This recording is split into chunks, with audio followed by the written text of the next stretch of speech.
Well, in the words of C3PO, here we go again. I'm not packing. I should be. We move in like 3 days. But I apparently am a bad person. So, here we go. Let's see. A man was stabbed after arguing about an argument. Let's see. Police reports indicate the two men started arguing about not having an argument. The suspect, a 47-year-old male, then pulled out a knife and stabbed the victim.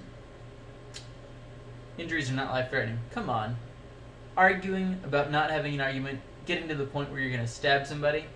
Obviously, there was liquor involved. Actually, it says that. I should have read the whole article. Let's see. Turns out that's what you get on Daily Fodder. Someone who doesn't really try and still can, bring you fake news, regardless. Let's see. This woman who was arrested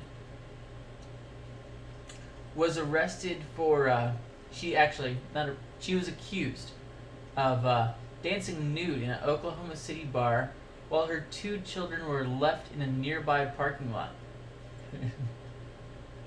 Oh, if you're gonna go and just like randomly start dancing naked in a bar, why do you bring your kids along and leave them in the car? That's, obviously there was some lack of thinking going on. I'm not sure what they do out there in Oklahoma, but apparently they don't use their brains. Let's see. Canadian lawmakers accidentally passed their budget on the first try. You know that politics have gone a little bit too far when A, no one expects it to be passed on the first try, and B, they apologize for doing it on the first try. That's pretty sad. Let's see. There was a reason I had this article up. Oh, it was an article having to do with like the Bill Clinton Presidential Library or whatever, and it had to do, and then this guy was saying, no, Nixon's library had this idea first, where the president narrates the tour in his own voice or whatever. Apparently an excerpt from President Nixon while you're going through the tour of his house, as you pass the piano that he once played, President Nixon says, "I often thought if I'd been born at another time, I just might have been a rapper."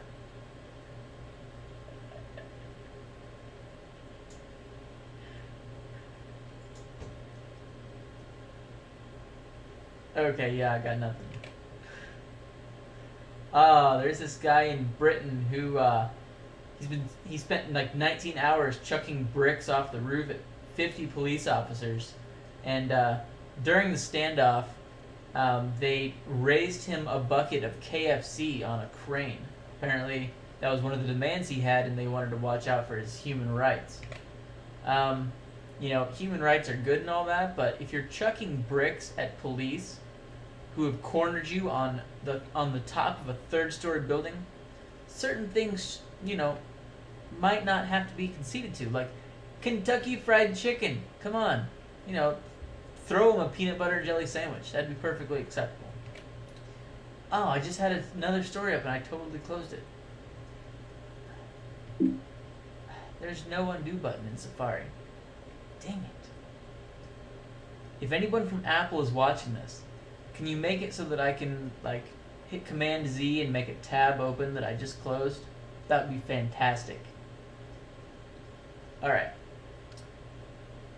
The headline here is priceless. Newburgh man drowns in lawnmower accident. You might say, Dan, how does someone drown on a lawnmower? And I said, well, he rolled his lawnmower into a pond and it pinned him in 3 feet of water and he died. Okay, there's this whole story about broadcasting the NBA Finals. But further on down in the article, there's a little blurb about NHL. You'd say, what's the NHL? And I'd say, I think that's the National Hockey League.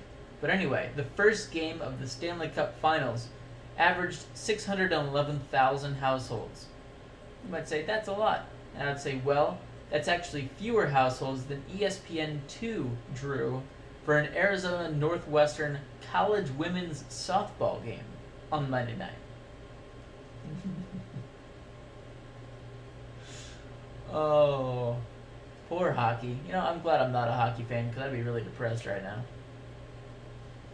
Let's see. Apparently, Europe's giant, brand new 480 million. I guess that's the pound sign. It's kind of weird to say a 480 million pound railway station. Anyway, it's expensive. It services, like 30,000 people a day, all this stuff. They only built one toilet. So much for German efficiency.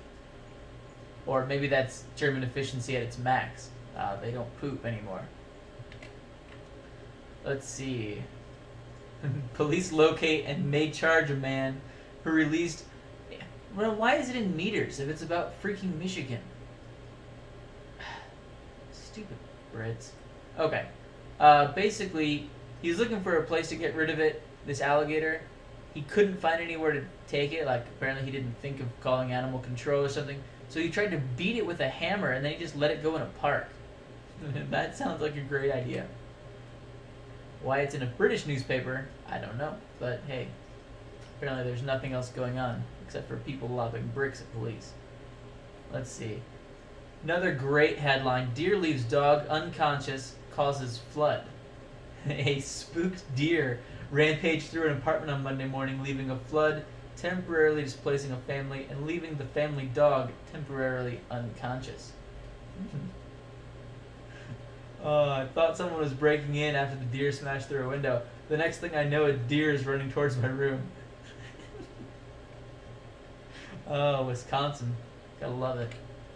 Let's see. Man stuck in mud for more than a day is saved.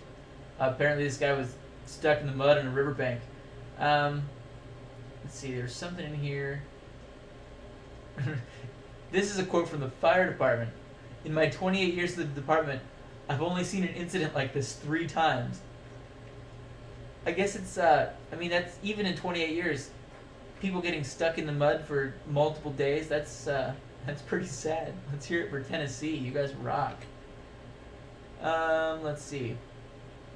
There's this convenience store in China that requires their staff to hand in 150 swatted flies at the end of the day, or they have to pay a fine of $6.25. Actually, it's an even 51, or however you say it, yuan or something, Chinese money.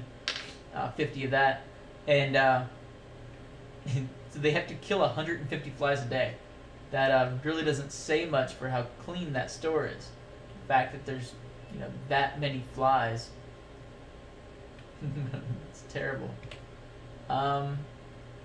Wow, yeah, so I'm already out of stories. So that's going to do it for this second edition of Daily Fodder for today. I don't really know what I'll call this one. What story's coming to mind?